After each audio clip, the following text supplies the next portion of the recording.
Fake narrative Congress के नेता द्वारा चलाया जा रहा है कि सरेंडर सरेंडर। माननीय सभापति जी, अगर पिछले 78 साल का हिसाब लिया जाए तो कांग्रेस ने कितने ब्लंडर और सरेंडर किए, ये आज देश को मैं बताना चाहता हूं और इन 2 मिनटों में बताऊंगा। 1948 में कश्मीर जैसे आंतरिक विषय को संयुक्त राष्ट्र में ले जाकर सरेंडर किसने किया? कांग्रेस ने। 1950 से 60 के दशक में एक्साई चीन को बंजर जमीन कहकर चीन की झोली में डालने का ब्लंडर किसने किया? कांग्रेस ने। 1954 में तिब्बत के अधिकार को छोड़कर चीन को कब्जा करने का स्वीकार किसने किया? कांग्रेस ने। 1958 में नून नेहरू समझौते के तहत बेरूबारी को पूर्व पाकिस्तान में स्थानांतरित करने को सरेंडर किसने किया? कांग्रेस ने। 1960 में पंजाब के सरजा माजरा, रख हरदीप सिंह पठान के, सुलेमान के, चक लोधी को पाकिस्तान को सौंपकर सरेंडर किसने किया? कांग्रेस ने। 1960 में सिंधु जल संधि के तहत पाकिस्तान को $174 मिलियन, आज के 14,000 करोड़ के बराबर ये सरेंडर किसने किया? कांग्रेस ने। माननीय सदस्य प्लीज। 1963 में पाकिस्तान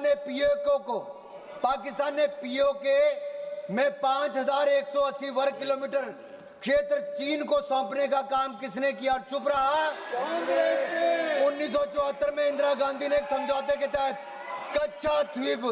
कच्चा थीवू द्वीप श्रीलंका को सौंप दिया, सरेंडर किसने किया? कांग्रेस ने। संयुक्त राष्ट्र की सिक्योरिटी काउंसिल की सीट चीन को सरेंडर किसने की? कांग्रेस ने। भारत के हितों को किसने बेचा? कांग्रेस ने। 62 के युद्ध में अमेरिका से एयरफोर्स सपोर्ट की मांग कर सरेंडर किसने किया?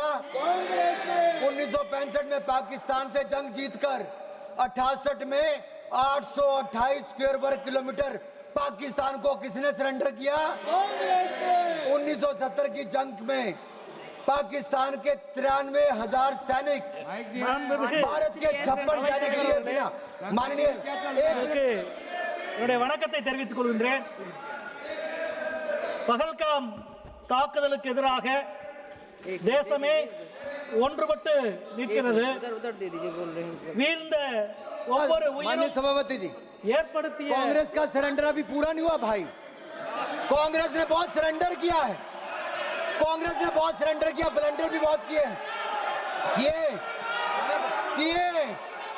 93,000 सैनिकों को, पाकिस्तान के 93,000 सैनिकों को भारतीय सेना ने नील डाउन करवाया था, मुर्गा बनाया था, लेकिन इंदिरा गांधी ने सरेंडर किया।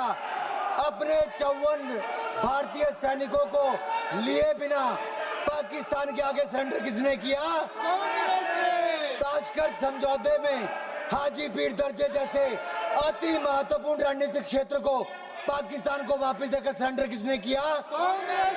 पाकिस्तान को न्यूक्लियर टेक्नोलॉजी ऑफर कर दुश्मन से हाथ मिलाने का सरेंडर किसने किया? 1984 में इंदिरा गांधी ने पाकिस्तान के कोटा परमाणु संयंत्र पर हमला करने से इनकार कर दिया, सरेंडर किसने किया? रोनाल्ड रीगन अमेरिका राष्ट्रपति। அவைத் தலைவர் அவர்களே, உங்களுக்கு எனது அன்பான வணக்கத்தை தெரிவித்துக் கொள்கின்றேன். பகல்காம் தாக்குதலுக்கு எதிராக தேசமே ஒன்றுபட்டு நிற்கிறது. வீழ்ந்த ஒவ்வொரு உயிரும் ஏற்படுத்திய வலியும் வேதனையும்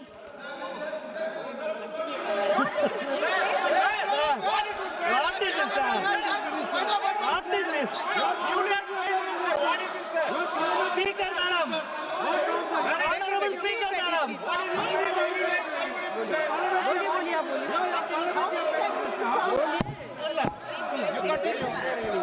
மாண்புமிகு அவைத் தலைவர் அவர்களே,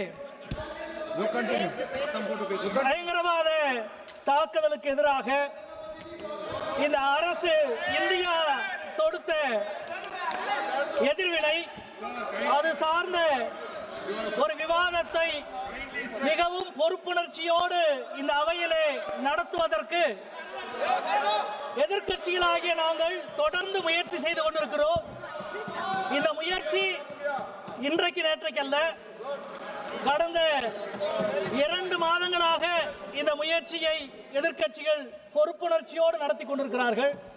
2 மாதங்களாகவும் பொறுப்புணர்ச்சியினால் என்ன என்று விலை கேட்பதை போல ஆளுங்கட்சி தரப்பு தொடர்ந்து வினையாற்றி கொண்டிருக்கிறது.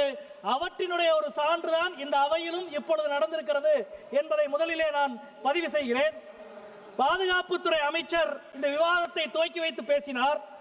2016ஆம் ஆண்டு உரி தாக்குதல் நடந்த பொழுது ஆளுங்கட்சி என்ன சொன்னதோ, 2019ஆவது ஆண்டு பாலக்கோடு தாக்குதல் நடந்த பின்னணியில் ஆளுங்கட்சி என்ன சொன்னதோ அதுவே தான் இன்றைக்கு மீண்டும் இவர்கள் சொல்லி இருக்கிறார்கள்.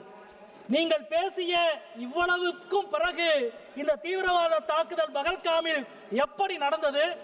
தாக்குதல் துவங்கி 1.5 மணி நேரத்துக்கு பிறகுதான் ஒரு உதவியோ தகவலோ அரசுக்கு கிட்டியிருக்கிறது என்ற செய்தி எவ்வளவு பெரிய வெட்கக்கேடானது. 3 அடுக்கு பாதுகாப்பின் தோல்வி, ராணுவத்தின் தோல்வி, CRPF தோல்வி, ஜம்மு காஷ்மீர் காவல்துறையினுடைய தோல்வி, 3னுடைய தோல்வி. இதற்கு யார் பொறுப்பேற்க போவது? அதிகாரிகளா, அமைச்சரா? ஒரே தேசம் ஒரே தலைவர் என்று நீங்கள் சொல்லுகிற மாண்புமிகு பிரதம மந்திரி அவர்கள் இதற்கு பொறுப்பேற்க போகிறாரா? யார் பொறுப்பேற்க போகிறார்கள்?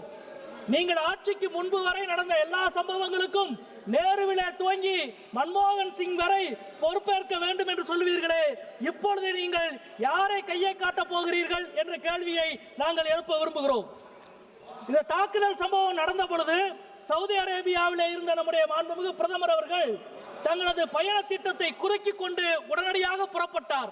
நேரடியாக பகல்காமுக்கு போக போகிறார் என்று நாடே எதிர்பார்த்தது. நேரடியாக காஷ்மீருக்கு போக போகிறார் என்று நாடே எதிர்பார்த்தது. அவர் நேரடியாக பீகாரினுடைய தேர்தல் பேரணிக்கு போனார். எங்கள் இதயங்களில் தேசம் இருக்கிறது, உங்கள் இதயங்களில் தேர்தல் மட்டும்தான் இருக்கிறது என்பதை இந்த நாடு தொடர்ந்து பார்த்து கொண்டிருக்கிறது. அது மட்டுமல்ல, சிறப்பு நாடாளுமன்ற கூட்டத்தொடரை கூட்டுங்கள் என்று மீண்டும் மீண்டும் நாங்கள் கேட்டுக்கொண்டே இருக்கிறோம். பிரதமர் என்ன சொன்னார்? ஜனநாயகத்தின் கோவில் இந்த நாடாளுமன்றம் என்று சொன்னார். சரி, கோயிலுக்கு வாங்க என்று நாங்கள் கூப்பிடுகிறோம். கோவிலுக்கு வர இவ்வளவு பயப்படுகிற ஒரு பிரதமரை நீங்கள் கொண்டிருப்பது சரியா, நியாயமா? ஏன் அதுவும் சிறப்பு வழிபாட்டுக்கு வாருங்கள், சிறப்பு கூட்டத்தொடருக்கு வாருங்கள் என்று மீண்டும் மீண்டும் கேட்கிறோம். இங்கே வராமல் பீகாருக்கு போய் பிரதமர் பேசுகிறார்.